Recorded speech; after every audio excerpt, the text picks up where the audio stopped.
Alors quel bilan pour Takuba et quel avenir sécuritaire pour le Mali? Nicolas Normand, bonsoir. Vous avez été ambassadeur de France à Bamako, aujourd'hui chercheur associé à l'IRIS. Emmanuela Delray, bonsoir à vous aussi. Vous êtes la représentante spéciale de l'Union européenne pour le Sahel. Première question très simple, Madame Delray, si Takuba quitte le Mali, est-ce que Takuba existe encore? Alors, je dois dire que l'annonce qui a été faite par le porte-parole de l'état-major français sur la fin de Takuba n'a rien de surprenant et était largement anticipé.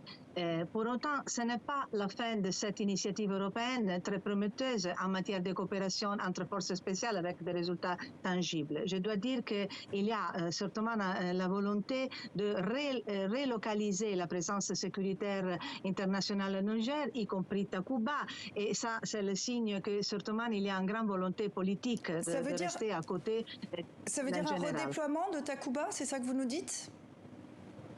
Oui, certainement. Et je dois dire qu'il y aura une autre forme, certainement sur la base d'une nouvelle législation nigérienne, surtout qui autorise les redéploiements à Niamey. Et alors, on va voir si on peut certainement continuer. Et Takuba, vous savez que la marque de l'engagement des États membres de l'Union européenne en faveur de la stabilité du Sahel. Et ça est certainement quelque chose qui touche directement les intérêts de l'Union européenne. Et ça, cet engagement, je vais le dire fermement, n'est pas remis en cause. Je dois dire que l'Union européenne travaille sur ça avec un grand intérêt, une grande attention, et se prépare à planifier une nouvelle mission de formation militaire aussi au Niger sur la base du TM qui était active dans le Mali. Monsieur Normand, tout juste un peu plus d'un an, c'est ce qu'aura duré Takuba au Mali. Est-ce que vous considérez que c'est un succès, comme le dit Paris ce matin? Alors au Mali, ça ne peut pas être un succès parce que ça a été lancé en 2020 officiellement. C'était opérationnel à peu près depuis un an. Une dizaine de pays européens y participaient. Il y avait en particulier des Estoniens. En janvier dernier, le Mali a expulsé le contingent danois de Takuba qui venait d'arriver. Donc ça a sonné comme le début de la fin. Et Takuba est une victime collatérale de la dégradation des relations entre le Mali et la France et d'une façon générale les pays européens ou occidentaux, puisque le Mali a refusé toute aide sécuritaire et militaire venant de la France et des pays occidentaux en pratique pour se tourner vers les Russes, en faisant appel en particulier à des mercenaires du groupe Wagner, ce qui a également contribué à détériorer les relations avec les pays occidentaux qui ont condamné ou réprouvé le fait de faire appel à des mercenaires parce que ces mercenaires ne respectent pas les lois de la guerre et parce que les autorités maliennes doivent les payer très cher alors que l'aide européenne était quand même gratuite pour les Maliens. Madame Delray, je vous laisse réagir à ce que vient de dire Monsieur Normand. Et non, je pense qu'il a raison parce que certainement il pourrait être une mission très importante, une opération efficace. Je dois dire que quand j'étais vice-ministre en Italie, j'ai poussé mon pays pour participer à Takuba. Certainement, les conditions ont changé complètement et je dis à Goïta, quand je l'ai rencontré il y a quelques mois, par exemple... Le chef de la junte, Assimi Goïta, je précise pour nos téléspectateurs. Le président de la transition au Mali, et je vais lui dire clairement que la question de Wagner, de prendre des mercenaires russes, était une ligne rouge que l'Union européenne ne pouvait pas accepter. Alors c'est une question de quelque chose qui pourrait être un succès, mais comme je dis avant, l'Union européenne va relocaliser la mission, va continuer à rester aux côtés du Sahel, et ça c'est une bonne nouvelle pour moi parce que dans les situations de crise on doit toujours voir les opportunités. Il y a un élément qui est un peu nouveau, c'est que l'Europe fournit des armes à l'Ukraine mais pas au Sahel. C'est le sentiment dans l'opinion publique. Est-ce que le Sahel compte moins que l'Ukraine?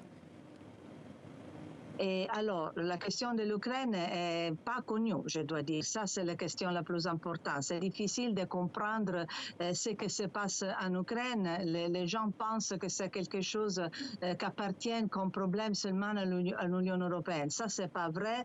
J'ai discuté de ça avec plusieurs représentants du Sahel au niveau du gouvernement, certainement, mais aussi dans la société civile. C'est important de comprendre que ce qui se passe dans l'Ukraine, c'est une d'intérêt pour tout le monde, surtout pour l'Afrique, parce que l'impact est énorme sur l'ordre mondial.